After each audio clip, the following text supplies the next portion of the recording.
Hey guys, welcome to today's video where I'm going to talk to you about using a Carolina rig to find bass. Fish on! That's a toad, brother. Golly!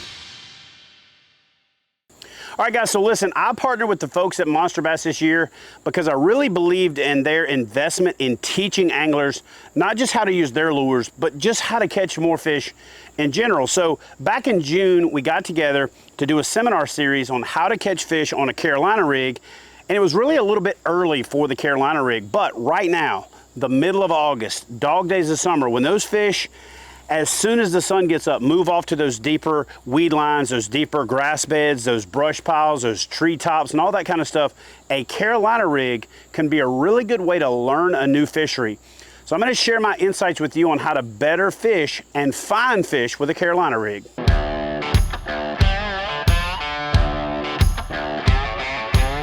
Hey guys, I'm Chad Hoover. Welcome to Monster Bass, where I'm going to show you how to use a Carolina rig as a search bait. All right guys, let me show you how to set up a Carolina rig. There's a lot of different ways to set up a Carolina rig, or as they call it, the old ball and chain. There really isn't a wrong way to set it up, so I'm going to show you how I set mine up and why. First and foremost, I start with a tungsten weight. I just think tungsten's the best for feel.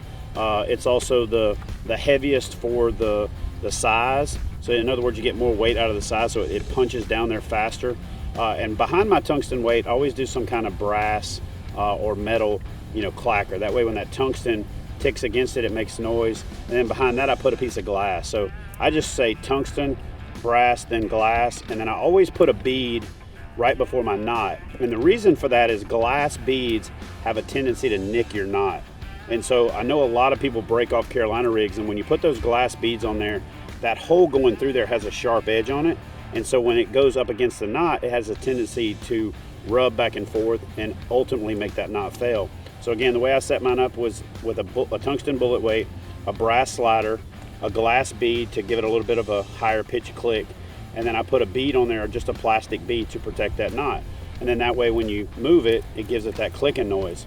From there, I just tie basically a straight swivel on. I do a Palomar knot on both sides. I usually start with a longer leader and shorten it as necessary. It's a lot easier to shorten it than it is to lengthen it. It's kind of like a bad haircut. But here's one of the tricks that I use on a Carolina rig, especially with a buoyant bait. I like to rig the hook a little further back in the bait.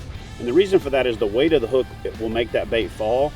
And so if you rig the hook a little further back into the bait, then when you Texpose it, it falls a little more horizontal, falls a little bit more natural, and it hangs in the water column a little bit longer. And then when you snatch that bait, it jerks it down, and then when you stop reeling, it just kind of raises up off the bottom. So again, if you're fishing over wood, mussel beds, scattered, any type of cover, or if you're fishing it in grass, when the weight gets down in the grass, that bait will float up just above the grass. When you drag it along, that bait goes down, hits the top of that grass, and just floats up. So that right there is a deadly effective way to find fish. Okay, I'm not a big fan of continuing to fish the Carolina rig just to put fish up. I like to use this to find the fish. Once I find the fish, I'm going to switch to something more compact, like a Texas rig, a jig, and in a lot of cases even go to a crankbait that's going to hit and stay at that specific depth. So all right guys, so I hope you're enjoying this video so far, and if you are, please do me a favor and consider subscribing to Monster Bass. Listen, they have got the better box because they've got a whole bunch of different ways that you can tailor the box for your style of fishing.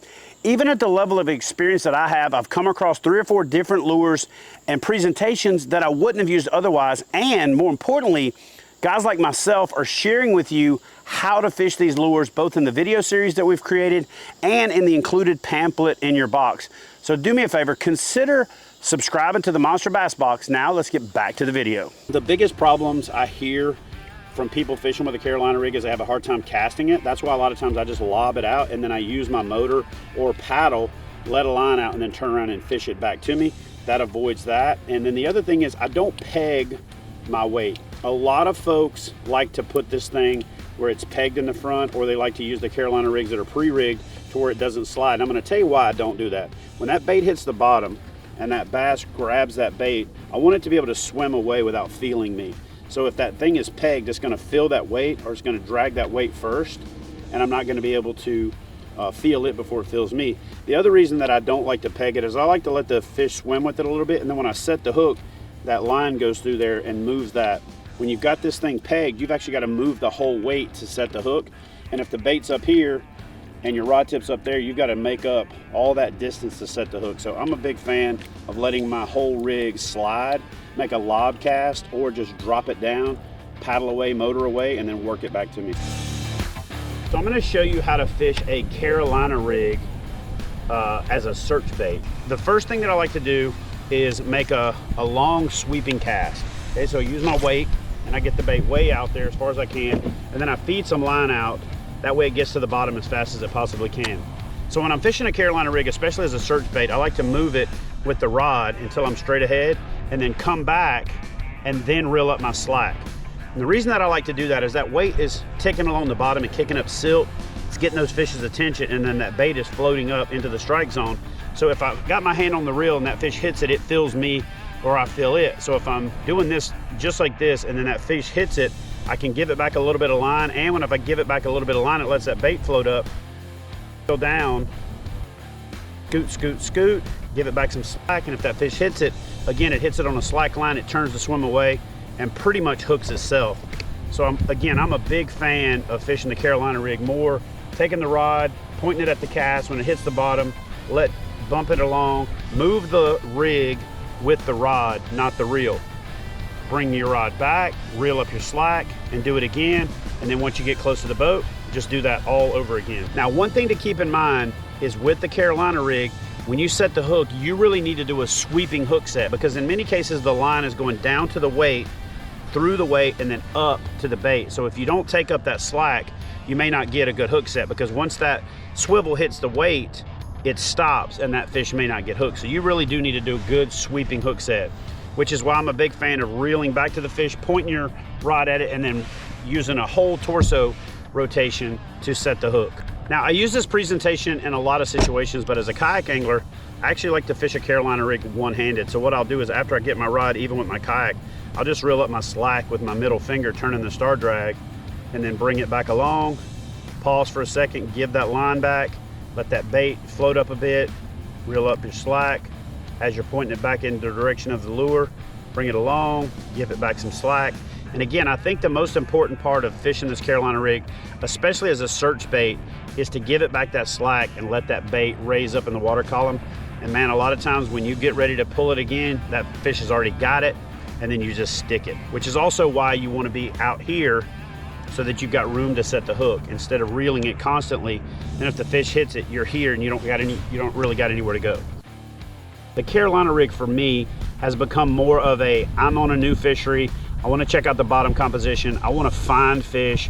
I want to find out where the fish are. And then for the most part, after I catch them on a Carolina rig, I usually switch to something else that's a little bit more compact, like a Texas rig, or I'll switch to a jig. In fact, about 95% of the time, if I find them on a Carolina rig, I'm going to turn around and go to a Texas rig or a jig after that, and then that usually produces more fish for me over the long haul.